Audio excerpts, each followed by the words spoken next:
नमस्कार दोस्तों, स्वागत है आप सभी का बोर्ड एग्जाम के ऑनलाइन लर्निंग प्लेटफॉर्म पे। बाबू आज हम बात करेंगे फायर एंड आइस, जिसके पोएट हैं रॉबर्ट फ्रॉस्ट। हम आज उसका एमसीक्यू लेके आए हैं, ठीक है, जो बोर्ड एग्जाम 2023 के लिए बहुत ही इंपॉर्टेंट है। अगर आप वीडियो देख के जाते हैं तो बोर्ड एग्जाम 2023 में अगर इसमें से प्रश्न आता है तो आपका एक को प्रश्न जो है मिस नहीं होगा, ड्रॉप नहीं होगा। It's my challenge.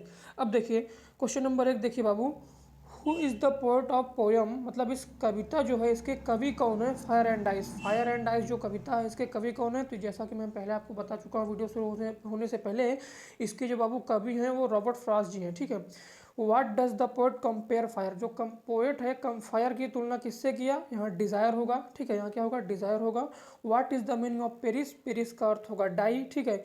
Where has he use personification, personification कहाँ यूज़ किया है, यहाँ पे क्या पूछा है, पर्सोनिफिकेशन कहाँ यूज़ किया है।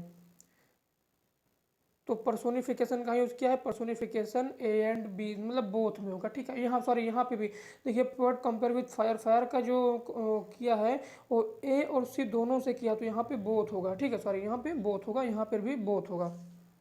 अब देखिए क्वेश्चन नंबर 5 देखिए हमारा, name the poetic device used in line, मतलब इन लाइन में पोएटिक डिवाइस मतलब अलंकार, फिगर ऑफ स्पीच का यूज़, कौन से फिगर ऑफ स्पीच का यूज़ किया है। तो यहाँ पे imagery, imagery figure of speech का यूज किया है, यहाँ पे इमेजरी फिगर ऑफ स्पीच का यूज किया है। अब देखिए what does ice symbol, symbol का आइस क्या है, तो सिंबल का आइस बाबू फायर है। सिंबल का आइस क्या है, आइस का सिंबल क्या है, फायर है, ठीक है। तो यहाँ पे क्या होगा, सॉरी यहाँ पे वायलेंट डिज़ायर होगा, यहाँ पे वायलेंट डिज़ायर होगा, ठीक है।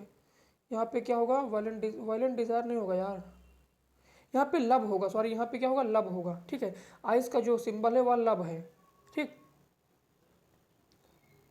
अब देखिए what does violent desire refer to, यहाँ पे नन ऑफ द एबव होगा। नन ऑफ द एबव क्यों होगा, क्योंकि वायलेंट डिज़ायर एबव मतलब उसकी इच्छा पूछ रहा है, तो यहाँ पे फायर का यूज़ किया, फायर का यूज़ किया, ठीक है। यहाँ पे फायर होना चाहिए, अगर ए में फायर होता, अगर फायर कहीं दिया होता, ये प्रश्न पूछा जाता तो ये सही है। यहाँ नन ऑफ दोज है, मतलब इनमें से कोई नहीं, तो इनमें से कोई नहीं। अब देखिए what is the rhyming scheme of the poem, जो हमारी कविता है उसकी राइमिंग स्कीम क्या है, ठीक है, उस किस फॉर्मेट में लिखी गई है कविता, तो इसके बारे में हम चर्चा करेंगे। इसका जो कविता का जो फॉर्मेट है और जो राइमिंग स्कीम है वो हमारा है बाबू ABAABC, ये ए वाला सही है, ठीक है।